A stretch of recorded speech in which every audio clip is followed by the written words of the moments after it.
What Anyway, team we talking about now? yes, What we're going exactly. to now. So Keep picking from the smorgasbord. What's next? the smorgasbord is here. It's great. Want to talk about how Cloud9 is shit? We could talk about how Alfar is back. God. We could talk about all the upsets. What is FlyQuest doing? Licorice seems to be good again magically. Talk about any of these. Okay, let's stick with an A and let's talk about. Actually, I guess we can talk about C9 and one of these. I think both of them are interesting because they kind of are going a similar route in terms of just like not being that good anymore, I guess, or kind of like getting slowly worse. I think the decline of C9 is a bit steeper than for one of these, but and they probably have to. Let's actually start with C9. I think C9. What has really surprised me is how little they seem to want to play the game.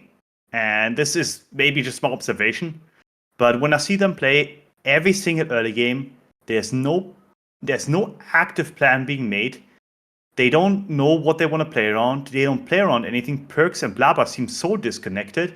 And then they somehow like edge out a couple of wins come mid or late game because they're just like by default better players. But I'm so confused as to how bad they look after they got obviously the championship, and then they went to MSI, had that extra experience, and then they come back and they potentially, on a bad day, they're legitimately the worst team in NA. On a good day, they're still pretty much up there. So I think that's just interesting to talk about. So let's talk about like how C9 was successful previously, because I think you have to look at the pre-perks C9 and go back to like spring of last year. And what they did so much of the time was to play through their bot lane. And a lot of it was like making sure that Sven could carry the game. And if we compare that to, let's say, the EG game that was played this week, I agree that they look lost in the early game. And you see the same problems that have plagued them from last year continue to occur. And it's just unacceptable at this point in time. So, for example, regarding a lack of plan in an early game, so they have Jace top lane with Fudge, and they have Lucian in the mid lane with Perks, and they have Blabber on Diana, okay? It's Ezreal in the bot lane who has an early tier start. So they cannot path, like there's no skirmishing potential in the bot lane. So we do see, they're on blue side, we see Blabber pathing bot to top in the jungle. And then this is kind of the encapsulation. This fight that happened in the river, I feel like, is really the encapsulation of all of C9's current issues. They don't understand which fights they can actually take. Like, you're playing with a Lucian and a Jace with a Diana. You're not going to be all-inning this Renekton Viego with hard CC. You need to poke them. Also, give up the fucking crab. You have to poke them in order to fight. You can't all in on the crab. You will lose. You will get hit by a Viego stun. You will get hit by a Renekton stun, and you will just die. You need time to build up the damage in order to win that fight. So you need to walk away. But this is the exact same problem. And when we talked to FlyQuest on this show, they said, we looked at games that C9 had played in summer and noticed that Blabber was being overly aggressive in the early game in the river, no matter what the composition was. FlyQuest intentionally baited them into these fights in the river and then knocked them out of the playoffs and knocked them out of World's contention. And the shit is still happening. It's still happening. Yeah, it's been masked for quite some time. Like, and when they're good, they kind of mask the fact. Like, I mean, that's bad conflict we can kind of talk about. I think Blabber is someone that, on his own, is to my estimation still the best jungler in NA. Like when he's actually playing to his full potential, but his play right now is so off-putting because I feel like no one in the team besides him thinks the way that he does about the game, which is basically like try to aggress for every crap, try to make plays around every crap, and make sure that something is happening because he thinks he's the better player and he can skill check the other person. You have to draft around that. That's the problem. Is you can't draft these compositions with tier Ezreal, Lucian, and Jace, and then try and all in at 3 minutes in the game. You can't do that.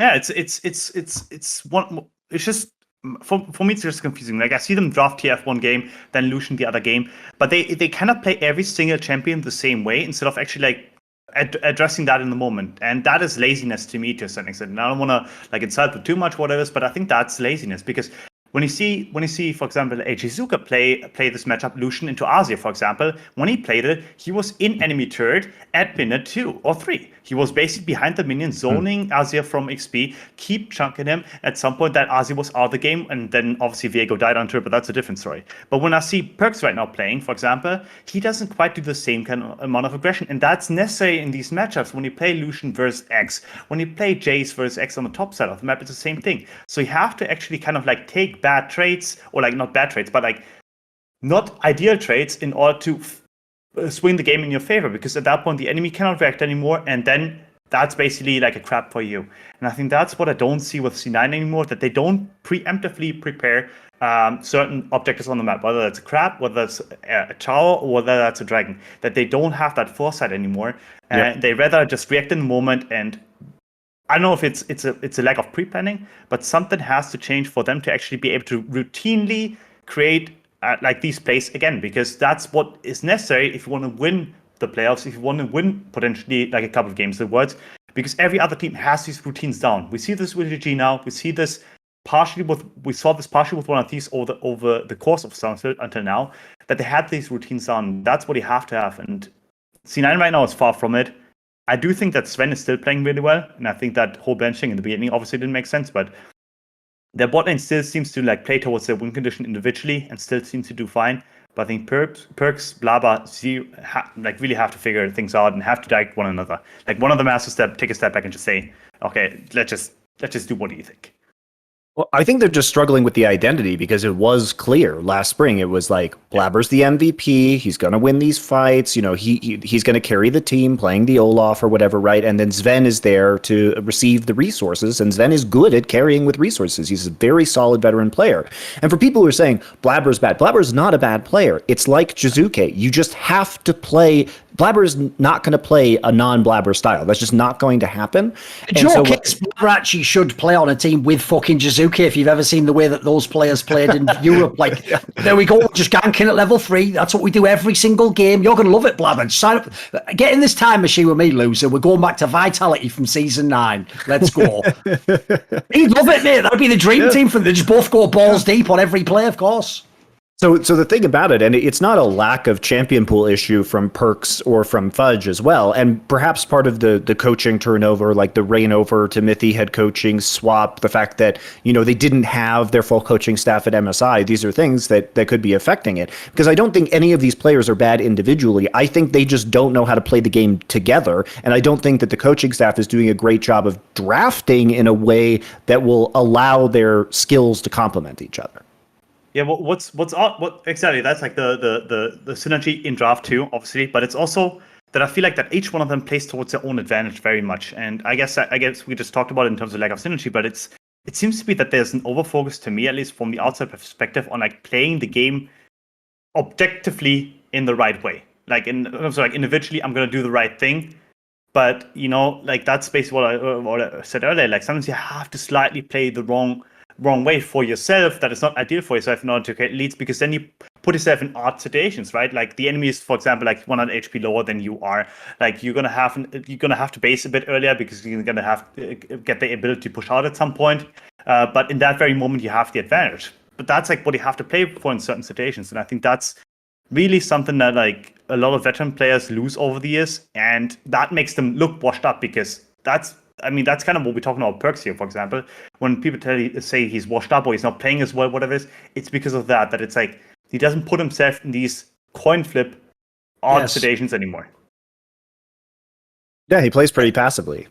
Also, it's not even like, here's the thing, as you say, we're not telling him you have to like just play at grow 24/7. You don't have to be an idiot. But like, I agree. If you look at this entire split, are you ever going to bully anyone ever in the lane? Like, are you just going to wait every game? Like, it's like he's bought into the movie version of what his own career is. Like, oh no, wait, he's not supposed to. He's supposed to just play smart, and then like in the mid game, he makes like the genius shot call, and then they come back and win the game. Like, look, that's like a general trend of your career. But like, so there has to be some. Surely you're getting a good matchup every now and then, mate. You can just shot on the other guy. You don't have to wait till that point in the game. It's not like your signature move. It's not like wrestling where you're not allowed to just pin the guy 1 minute in. You have to like leg drop him, and then you have to do the people's cheer, and then you have to fucking go. You don't have to actually do it every time, Perkz. It's a fucking just league, isn't it? Here's the thing: it didn't start that way when he joined the roster. Like, remember him like shitting on Demonte with LeBlanc. Yeah. Like, we saw that at the start. So I don't know what's happening now, where the killer instinct seems to have just vanished from him entirely. And what's interesting about C9 rather is that they're still pretty good in the late game. Like, they still will fight you to the bitter end, and that's one of their great strengths. Oh, they don't give up. Yeah, exactly. That's still good. Don't. Yeah, they're still a very dangerous team within the context of the LCS.